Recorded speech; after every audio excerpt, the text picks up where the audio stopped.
이스라엘 백성들은 약 400년 정도 애굽에 머물러 있었습니다.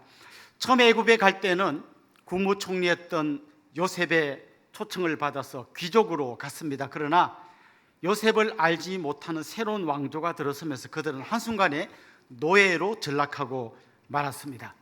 그 노예의 삶이 얼마나 고달팠겠습니까? 아침 일찍부터 저녁 늦게까지 종일토록 노동력을 착취당하면서 하루하루 근근히 살아갔습니다. 그러다가 나중에는 아들을 낳으면 죽이라고 하는 끔찍한 명령까지 받아야 했습니다. 그들은 하루속히 빨리 여기서 벗어나고 싶었고 그들의 그 눈물과 탄식을 하나님이 들으셨습니다. 그리고 모세를 보내셨고 마침내 그들을 그 애굽에서부터 벗어나게 해주셨습니다. 자, 애굽에서 나온 그들이 가야 할 목적지는 가나안 땅이었습니다. 그들은 가나안 땅에 가서 어떻게 살고 싶었을까요? 아마도 그들은 노예 생활하면서 자기들이 부러움을 갖고 바라보던 애굽 사람의 삶을 쳐다봤기 때문에 아마 우리도 저렇게 살면 좋겠다 그런 생각을 했을 거예요. 애굽 사람들은 그 나일강 유역에서 나오는 수많은 곡식을 다 추수해서 창고에다 차곡차곡 쌓아놓고 그걸 빼먹으면서 살았습니다. 물론 그런 엄청난 수확을 거둘 수 있었던 것은 이스라엘 백성들이 노예 생활을 했기 때문에 그들의 노동력을 착취해서 그걸로 많은 수확을 거두고 그걸 가지고 창고에 쌓아놓고 먹었던 거죠. 아마 그들은 가나안 땅에 들어가서 그들이 그렇게 살 줄 알았을 겁니다. 그런데 뜻밖에도 하나님은 그들을 광야로 보내셨고 무려 40년 동안 전혀 다른 훈련을 시키셨습니다. 여러분, 광야에서 살면 어떤 것일까요? 그게 뭐 농사를 지어서 창고에 쌓아둘 수 있는 그런 상황이 전혀 아닙니다. 광야에서는 하나님이 내려주신 만나를 먹으면서 하루하루 살아갔어요. 만약 오늘 내가 만나를 먹었지만 내일 만나를 안 내려주면 굶어야 돼요. 자칫하면 죽어야 돼요. 그리고 목이 마를 때 때로는 반석에서 샘물이 터지게 하셨는데 하나님이 그렇게 그들을 인도해 주시지 않으면 그들은 단 하루도 제대로 살 수 없는 그런 훈련을 받았습니다. 그래서 그들은 40년간 오직 하나님 한 분만 바라보고 하나님이 우리를 도와주지 않으면 우리는 다 죽습니다. 그거를 40년간 훈련받고 가나안 땅에 들어가게 되었습니다. 하나님 때때로 이렇게 우리를 또 성도들을 광야로 보내십니다. 그리고 그 광야에서만 경험할 수 있는 훈련을 하게 하시고 오직 하나님 한 분만 바라보는 사람으로 키워 가실 때가 있습니다. 우리가 잘 아는 다윗, 그도 사울의 추격을 피해서 광야로 도망갔습니다. 광야 가운데서 그는 언제 죽을지 모르는 그 초조한 삶 가운데서 때로는 바위 밑에 숨어서 웅크리고 잠을 자기도 했고 동굴에 몸을 피하기도 했습니다. 그때 그는 한 가지를 배웠습니다. 내가 의지할 분은 오직 하나님 한 분밖에 없다. 그 훈련이 충분히 된 다음에 그는 왕이 되었습니다. 나중에 궁궐에서 편안한 삶을 살다가 그가 우리아의 아내 바세바를 범하고 우리아를 사지로 몰아가서 죽게 만든 이야기가 성경에 나옵니다. 사실 이게 훈련 받지 않았더라면 다윗이 평생 이렇게 살았을 삶, 그걸 한 단면을 보여준 거죠. 만약 그에게 광야가 없었다면 그는 왕이라고는 절대 권력을 가지고 아마 계속 이렇게 살았을 겁니다. 그런데 그 훈련 때문에 그나마 그가 다윗다운 삶을 살았고요. 나중에 그가 그 우리아의 아내 바세바를 범한 것을 하나님 앞에 철저히 회개할 수 있었던 것도 그에게 광야가 있었기 때문일 것입니다. 다윗이 이렇게 사울에게 쫓겨서 억지로 광야로 들어갔다면 스스로 광야로 걸어 들어간 사람도 있습니다. 바로 엘리야 선지자입니다. 엘리야는 갈멜산 전투에서 대승을 거두었지만 자기를 죽이려고 하는 세력들 앞에서 두려워 떨면서 광야로 들어갔습니다. 그리고 로뎀나무 아래 누워서 하나님 이제 저를 데리고 가십시오. 저를 죽여주십시오. 그렇게 들어눕는 장면이 성경에 나옵니다. 그런데 사실 알고 보면 엘리야는 죽으러 거기로 간 건 아닙니다.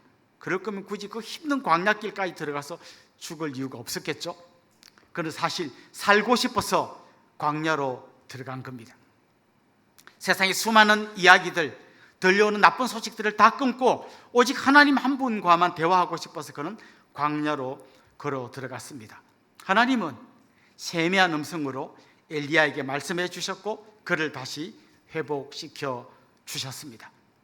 광야는 바로 성도들에게 이런 곳입니다. 오직 하나님 한 분만의 목소리를 듣게 만들어주는 곳인 것이죠. 오늘 우리가 읽은 이 본문에 보면 빌립이 광야로 들어간 이야기가 나옵니다. 오늘 본문에 보면 하나님의 사자가 빌립에게 예루살렘에서 가사로 내려가는 길로 가라고 말씀하십니다. 가사, 어느 한 도시 이름인데요, 아마 요즘 여러분 뉴스에서 굉장히 많이 들어보셨을 겁니다. 지금 이스라엘과 하마스가 전투를 벌이고 있는 지역, 가자 지역이라고 들어보셨죠?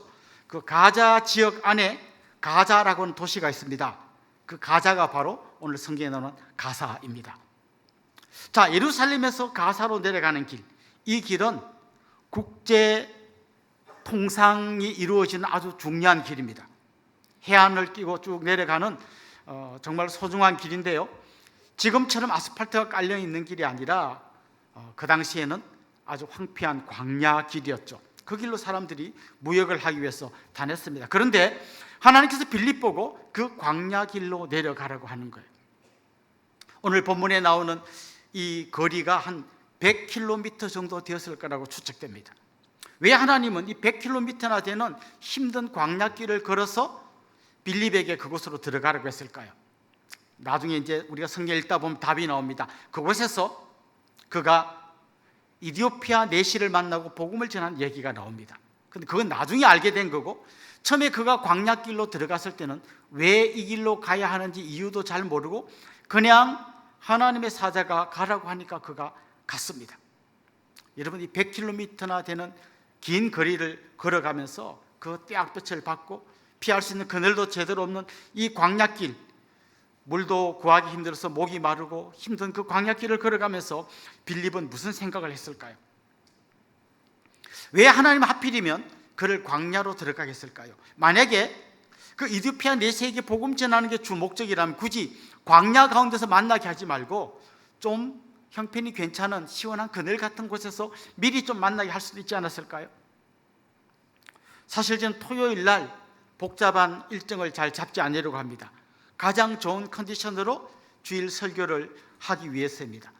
그럼 빌립도 아주 좋은 컨디션으로 복음 전하면 좋지 않을까요?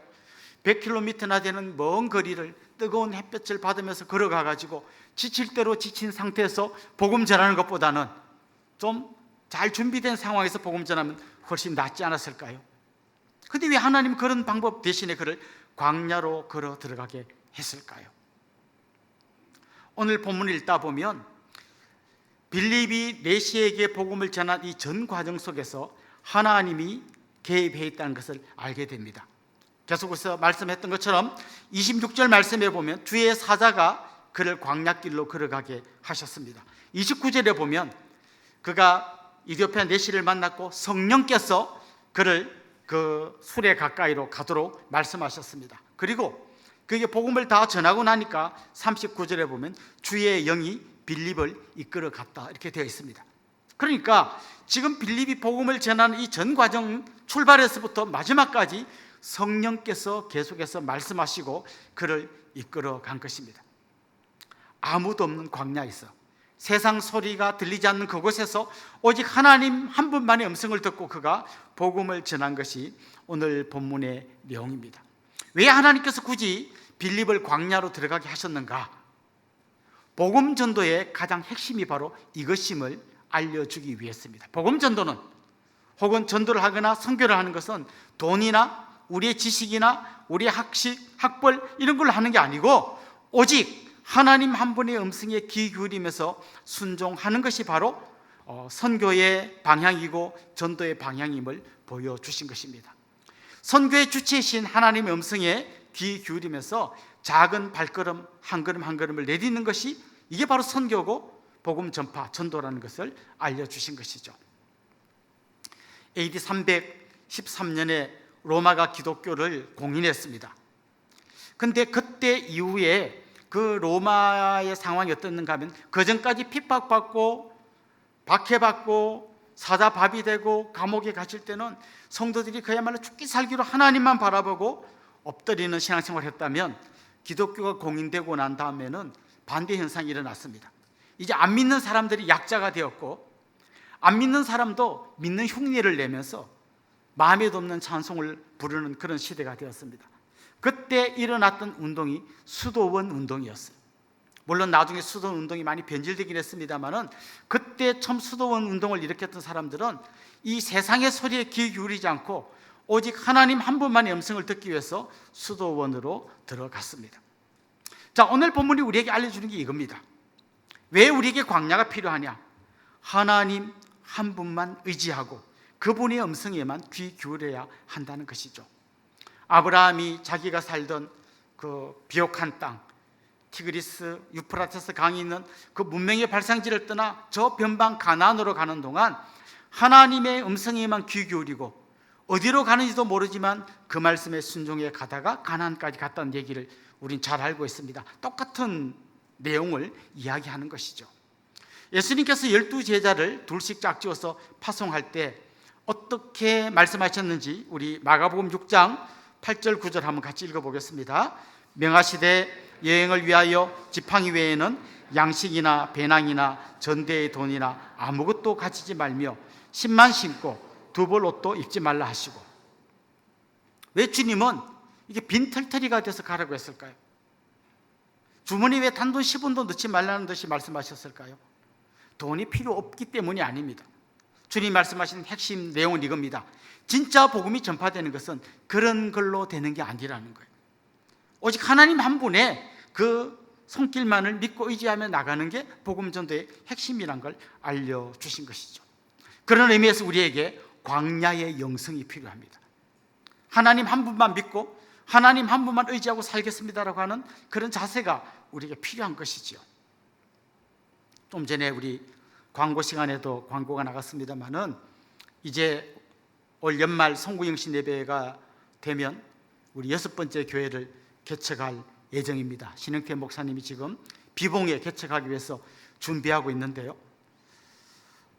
우리 교회로 봐서는 너무 감사한 일이죠. 이렇게 계속해서 교회를 개척해 보낼 수 있다는 게 너무 감사한 일이지만 한편으로는 굉장히 걱정되는 일입니다. 일단 한 교회를 파송하고 나면 우리 교회의 경제적인 위기가 찾아옵니다. 지원도 해줘야 되고 11조를 내던 많은 분들이 떠나가면 우리 교회 헌금이 확 줍니다. 우리 교회 통장의 잔고가 얼마 안 남은 간당간당한 상태가 됩니다. 뿐만 아니라 아주 열심히 일하시던 리더들이 개척에 동참하고 나면 그 리더십의 공백 때문에 교회에 많은 위기가 찾아옵니다. 그래서 많은 사람들이 이제 이 정도 했으면 그만해도 되지 않겠습니까? 이런 이야기를 합니다. 근데 우리가 계속해서 이렇게 하는 이유가 있습니다. 이게 바로 우리 교회를 건강하게 만들어주기 때문이에요. 우리 교회는 창고에 쌓아둘 곡식이 없습니다. 우리 스스로 광야로 걸어 나가서 매일 하나님의 만나를 기다리는 교회가 되기 위해서 우리는 일부러 힘들 줄 알지만 이 길로 가는 겁니다.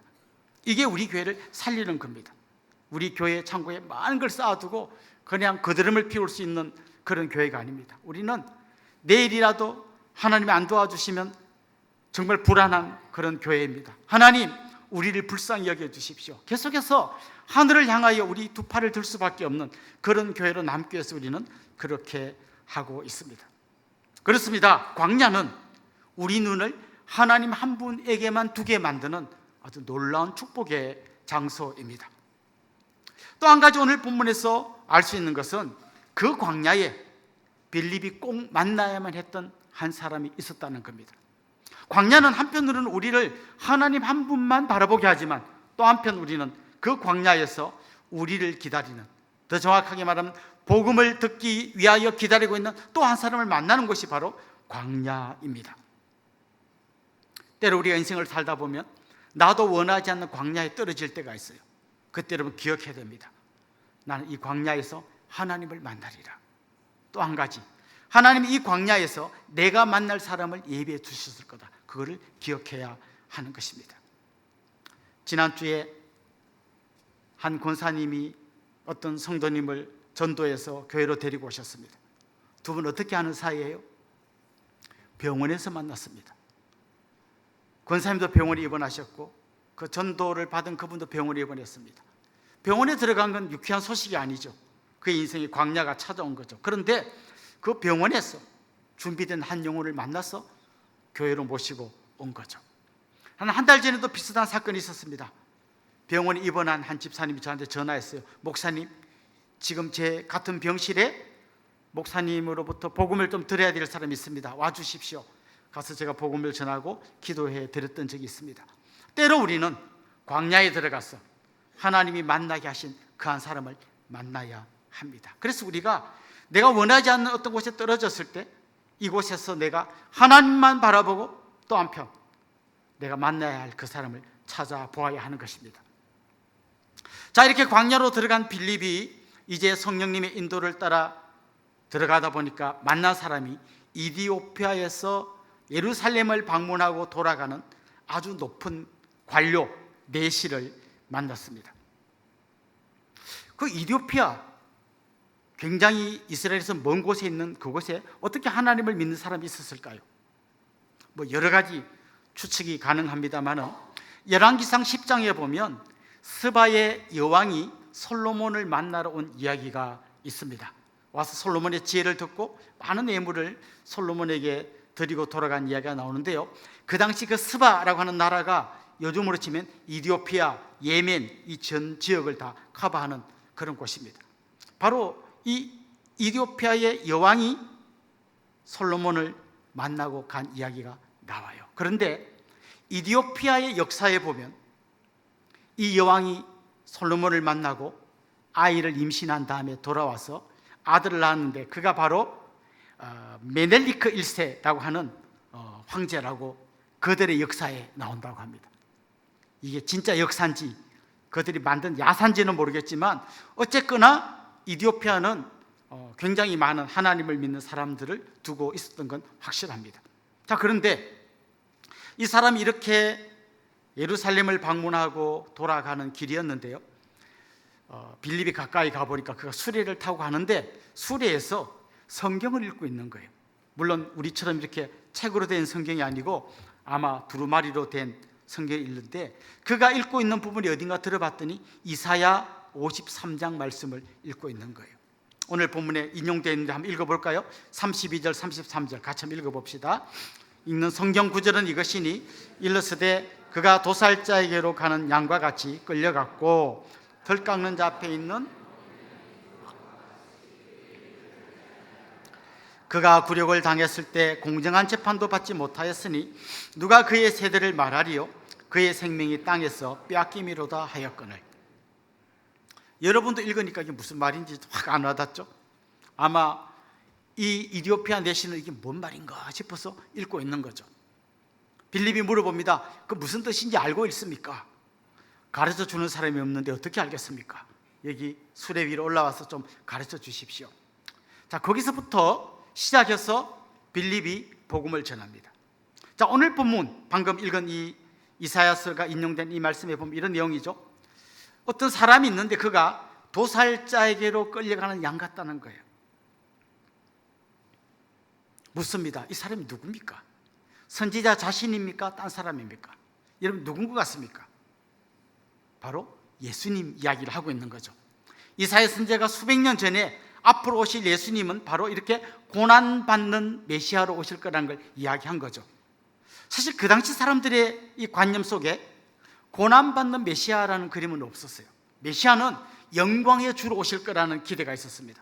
오셔서 많은 대적들을 물리치고 높은 왕의 자리에 오를 그런 분으로 기대하고 있었어요. 그런데 이 이사야서에서 말하는 메시아는 고난받는 메시아입니다. 그러니 이 내시가 이분이 메시아라는 걸 상상할 수도 없었겠죠. 그런데 빌립이 이제 설명해 줍니다.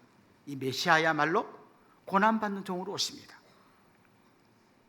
결국 오늘 본문을 잘 보면 처음에는 빌립이 광야로 들어간 이야기로 시작되지만 그 안에 나오는 주인공이신 예수님이 광야 같은 이 세상으로 오신 이야기로 이어지고 있습니다. 예수님은 하늘 보좌를 버리시고 이 광야 같은 땅으로 내려오셨습니다. 마구간에서 태어나셨고 그 다음에 저 갈릴리 깡촌에서 촌놈으로 자라야 했습니다. 예수님이 사역을 처음 시작했던 그 이야기를 보면 예수님이 광야로 들어가셔서 사탄에게 시험을 받으신 이야기에서부터 예수님의 공생애가 시작됩니다. 마치 앞으로 예수님의 사역은 이런 광야와 같은 삶이 될 거라는 걸 예고편처럼 보여주신 것이죠. 그렇습니다. 예수님은 화려한 궁궐 대신에 가난하고 병들고 소외된 사람들을 찾아다니셨고 그들을 만나 주셨습니다. 이스라엘 백성들이 출애굽할 때 그때 애굽의 10번째 재앙이 내렸고요. 그때 어떤 일이 일어났습니까? 하나님 천사들이 그 애굽 사람의 집집에 들어가서 장자를 다 죽였습니다. 엄청난 재앙이 있었죠. 그때 이스라엘 백성들은 어린 양을 잡아 그 문설주와 문인방에 발랐습니다. 그때 천사들이 그 집은 뛰어넘어갔죠. 그 유월절이 되면 그들이 어린 양을 잡아 제사를 지냈는데 바로 그 어린 양이 예표하는 분이 예수님이십니다. 이사야가 그 얘기를 하고 있는 거죠. 마치 유월절날 어린 양이 죽음으로써 많은 사람이 살아났던 것처럼 예수님이 십자가에 달려 죽으심으로써 우리 모두가 구원받게 됐다는 것을 이야기한 거죠. 그렇습니다. 예수님은 이렇게 광야로 내려오셔서 십자가를 지시고 죽으셨습니다. 오늘 이 본문을 보면 마침 마지막에 내시가 이 복음을 받아들이고 예수님을 믿기로 했습니다. 그래서 가다 보니까 물이 있는 곳이 있어요. 그래서 수레에서 내려서 거기서 세례를 받습니다. 스데반이 설교할 때 광야교회라는 용어를 사용했어요. 그런데 오늘 본문이야말로 광야가 교회로 바뀌는 아주 놀라운 본문인 것입니다. 아마 여러분 중에서 양육 4단계 훈련을 받으신 분들은 하경삼, 하나님을 경험하는 삶이라고 하는 책으로 공부를 하셨을 거예요. 거기 보면 이런 말씀이 나옵니다. 하나님이 우리 곁에서 일하고 계시는데 우리는 거기에 동참하면 된다. 근데 하나님이 우리 곁에서 일하는 걸 어떻게 아냐? 만약 누군가가, 여러분 주위에 있는 누군가가 교회 이야기를 하든지 하나님 이야기를 하든지 성경 이야기를 하든지 그가 뭐 긍정적인 의미든 부정적인 의미든 이런 이야기를 하거든 하나님 지금 일하기 시작했구나 생각하고 그분에게 복음을 전하라는 것이 그 하경삼의 내용입니다. 여러분 주위에서 누군가 나도 어릴 적에 교회를 다녀봤는데 아니면 성경에 나온 이게 무슨 말인지 말도 안 되는 말이 나온다 뭐 이런 얘기를 하든지 요새 교회 다니는 것들 하고 교회 이야기를 나쁘든 좋든 얘기를 하든지 하는 것은 그 사람 마음속에 뭔가 성령이 지금 일하기 시작했다는 것을 깨닫고 여러분이 그분에게 복음을 전할 수 있었으면 좋겠습니다. 자, 보십시오. 여러분, 빌립이 광야로 들어간 이야기를 하다가 이제 광야로 오신 예수님의 이야기로 지금 이어졌고 그리고 이야기가 마무리됩니다. 이제 성령이 빌립을 이끌어 가셨습니다. 그리고 그 이디오피아 내시는 기쁨으로 이제 자기 고국 이디오피아로 돌아가고 있습니다. 자, 그러면 이디오피아로 돌아간 이 내시는 어떻게 살았을까요? 그 뒤 이야기는 아무도 모릅니다. 더 이상 성경이 어떻게 살았는지 이야기해 주지 않습니다. 그러나 우리는 몇 가지 중요한 사실을 추측해 볼 수 있습니다. 아마 그는 이디오피아로 돌아가서 그가 만난 예수님을 누군가에게 전하고 싶었을 거예요.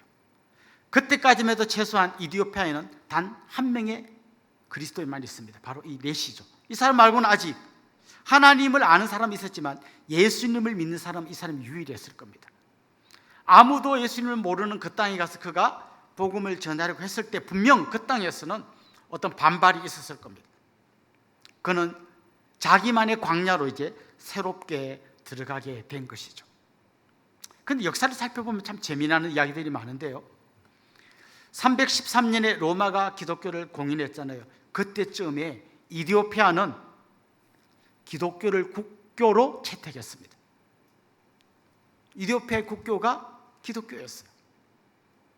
어떻게 한 4세기경인데 그때 이디오피아가 기독교를 국교로 선포할 수 있었을까? 여러 가지 추측들을 하게 됩니다. 제일 중요한 것은 역시 로마가 기독교를 공인했기 때문에 아마 그 로마의 영향권 아래에 있었던 이 이디오피아도 아마 기독교가 많이 들어가지 않았을까 이렇게 추측할 수 있습니다. 또 한 가지 전해져 내려오는 이야기는 예수님의 제자 중에 마태가 이디오피아에 가서 복음을 전하고 순교했다는 이야기도 전해져 내려옵니다. 그렇지만 오늘 본문을 통해서 우리가 한 가지 상상할 수 있는 것은 아마 이 이디오피아 내시도 자기 나라에 가서 복음을 전했을 거라는 걸 우리가 상상해 볼 수 있습니다. 자, 빌립이 광야로 들어간 이야기에서 예수님이 광야 가운데로 내려오신 이야기로 그리고 이제는 마지막에 이디오피아 내시가 자기만의 광야로 들어간 이야기로 오늘 본문이 마무리됩니다. 이제 여러분에게 한번 그런 질문을 던져보고 싶습니다. 지금 여러분이 경험하고 있는 광야는 어떤 곳입니까? 아마 어떤 분들은 회사에 출근하면 거기에 안 믿는 많은 사람들 속에 둘러싸여 있게 될 겁니다. 특별히 그 주위에는 여러분을 좀 놀리기도 하고 여러분 들으라고 기독교라는 말 대신에 개독교라는 말을 사용하고, 코로나 이후에 기독교는 마치 이 바이러스를 퍼뜨리는 온상인 것처럼 열불을 내면서 이야기하는 사람들이 분명히 있을 겁니다. 그곳에서 여러분이 그리스도인으로 살고 그들이 그리스도를 전하는 것은 그야말로 광야와 같이 힘든 삶이 될지도 모르겠습니다. 또 어떤 분들은 결혼했는데 아무도 안 믿어요. 남편도 안 믿고 시댁 식구도 안 믿고 시아버지, 시어머니, 시누이, 시고모 아무도 안 믿는 그 속에서 정말 그리스도인으로서 힘들게 살아가는 분들이 계실 겁니다. 그분만의 광야를 경험하는 거죠. 그때 여러분 기억하십시오. 우린 두 가지를 바라봐야 합니다. 하나는, 광야는 오직 하나님 한 분만 의지하고 바라보라는 곳입니다. 그 척박한 땅에서 우리는 하나님 한 분만 의지해야 합니다. 내 힘으로, 내 지식으로, 내 능력으로는 복음 전할 수 없습니다. 하나님 저에게 힘 주십시오. 하나님 한 분을 바라보아야 합니다. 동시에 우리는 그 땅에서 정말 나를 통해서 예수님을 믿어야 될 누군가가 있다는 것을 동시에 기억해야 합니다. 그렇습니다. 우리는 이사야서에 나오는 예수님의 모습, 하나님 한 분만 바라보지만 죽어가는 수많은 영혼을 위해서 자기 생명을 내놓으셨던 그분, 그 주님의 은혜에 감격해야 되고요, 그 감격으로 우리도 광야 가운데서 하나님 한 분만 의지하지만 또 복음을 들어야 될 누군가를 바라보면서 그에게 복음을 전해야 할 것입니다. 사랑하는 성도 여러분, 이제 올해의 절반이 지나갔습니다. 다음 주일은 맥주감사 주일입니다. 지난 반년을 돌아보면서 우리에게 베풀어 주셨던, 이 광야 같은 세상을 살아가는 우리에게 베풀어 주셨던 하나님의 놀라운 은혜가 여러분에게 다시 한번 감격으로 다가오기를 소망하고, 특별히 여러분을 위해서 생명을 바쳐주신 그리스도의 그 십자가 은혜가 뜨거운 감격으로 여러분 가슴에서 되살아나기를 소망합니다. 뿐만 아니라 이 감격으로 여러분도 비록 광야와 같이 힘든 삶을 살고 있지만 여기에 지금 예비해둔 한 영혼을 위해서 여러분의 손을 내밀고 여러분의 입을 열어서 복음을 전하는 그런 분들이 될 수 있기를 주님의 이름으로 축원합니다.